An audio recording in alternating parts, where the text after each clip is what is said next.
BA प्रथम वर्ष के सभी विद्यार्थियों को नमस्कार। आज की कक्षा में हम ज्वार-भाटा की उत्पत्ति से संबंधित सिद्धांतों के बारे में चर्चा करेंगे।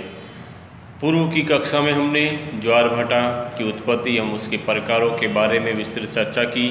तो ज्वार-भाटा की उत्पत्ति के संबंध में मुख्य रूप से 3 जो सिद्धांत है वो प्रस्तुत किए गए हैं। उनमें पहला न्यूटन का संतुलन सिद्धांत या गुरुत्व आकर्षण सिद्धांत, दूसरा प्रगामी तरंग सिद्धांत और तीसरा है स्थितिज तरंग सिद्धांत। तो आज की इस कक्षा में हम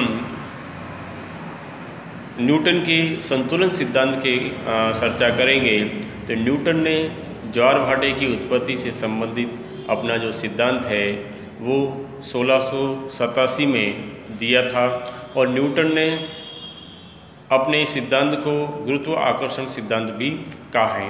उन्होंने माना कि जो संपूर्ण पृथ्वी है वो जल से ढकी हुई है और पृथ्वी पर जो ज्वार जो उत्पन्न होता है उसका मुख्य कारण चंद्रमा की गुरुत्वाकर्षण शक्ति को माना है। उन्होंने बताया कि पृथ्वी का वह हिस्सा या जो वह भाग जो चंद्रमा के निकट होता है वहाँ पर चंद्रमा की जो आकर्षण शक्ति है उसका प्रभाव ज़्यादा पड़ता है और चंद्रमा की आकर्षण शक्ति या बल के कारण वहाँ पर एक उभार पैदा होता है। जबकि इसके विपरीत भाग पर या उसके विपरीत वाले स्थान पर चंद्रमा के गुरुत्व आकर्षण के कारण पृथ्वी थोड़ा सा आगे की ओर खिसक जाती है, या अपन कह सकते हैं कि इसके विपरीत वाले स्थान पर चंद्रमा की गुरुत्वाकर्षण शक्ति के कारण पृथ्वी थोड़ा सा चंद्रमा की ओर खिसक जाती है। इस कारण भी वहाँ पर एक जल का उभार होता है।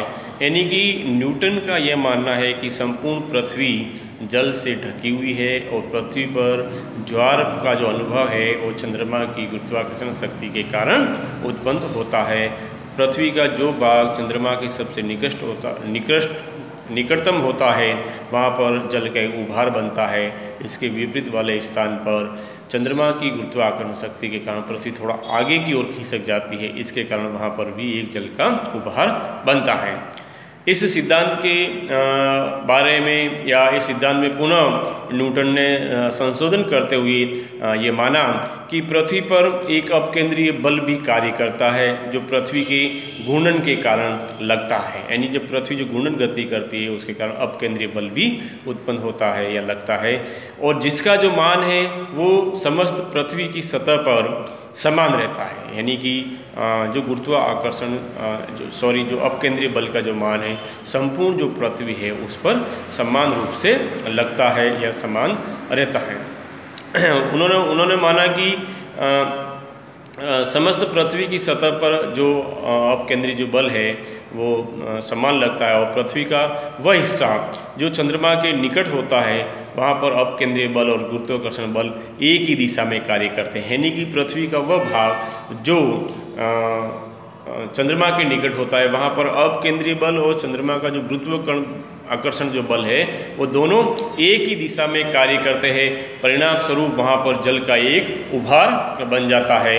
जबकि इसके ठीक पीछे या विपरीत दिशा में अपकेंद्रीय बल का मान गुरुत्व आकर्षण मान के से ज़्यादा रहता है, अतः वहाँ पर भी एक निम्न ज्वार का अनुभव किया जाता है। न्यूटन ने अपने सिद्धांत में संशोधन करते हुए माना कि संपूर्ण पृथ्वी पर पृथ्वी के घूर्णन के कारण अपकेंद्रीय बल लगते हैं जिसका मान संपूर्ण पृथ्वी पर समान रहता है और पृथ्वी का वह भाग जो चंद्रमा के निकटतम होता है वहाँ पर चंद्रमा का गुरुत्वाकर्षण बल और अपकेंद्रीय बल एक ही दिशा में कार्य करते हैं, अतः वहाँ पर जल का उभार बनता है, बड़ा उभार बनता है। इसके ठीक विपरीत वाले स्थान पर अपकेंद्रीय बल का मान गुरुत्वाकर्षण बल के मान से ज़्यादा रहता है और वहाँ पर भी एक छोटा सा उभार बनता है।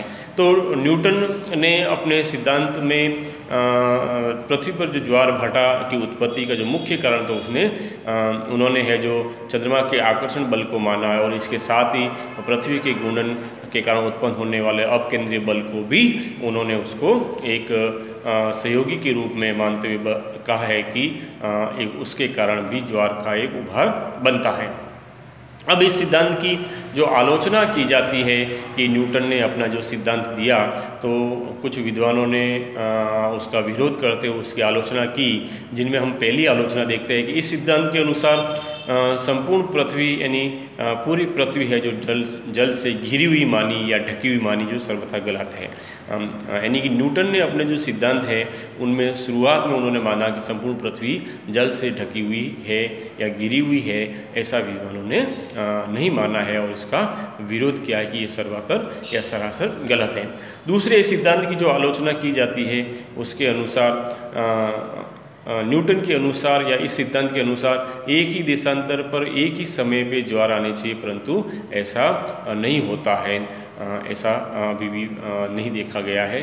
और इस सिद्धांत के अनुसार ज्वार की जो गति है वो पूर्व से पश्चिम होनी चाहिए, परंतु ऐसा नहीं है। इस प्रकार न्यूटन ने जो प्रारंभिक तौर पर जो ज्वार भाटा से संबंधित अपना संतुलन सिद्धांत दिया था, उसकी व्याख्या में उन्होंने ज्वार आने का जो प्रमुख कारण है वो चंद्रमा का आकर्षण बल और एक दूसरा जो कारण है अपकेंद्रीय बल को भी माना है, परंतु विद्वानों ने असहमति जताते हुए उसकी कुछ आलोचनाएं भी की है, जिसकी चर्चा हमने आज की इस कक्षा में की है। तो प्यारे विद्यार्थियों, आपको बहुत बहुत धन्यवाद।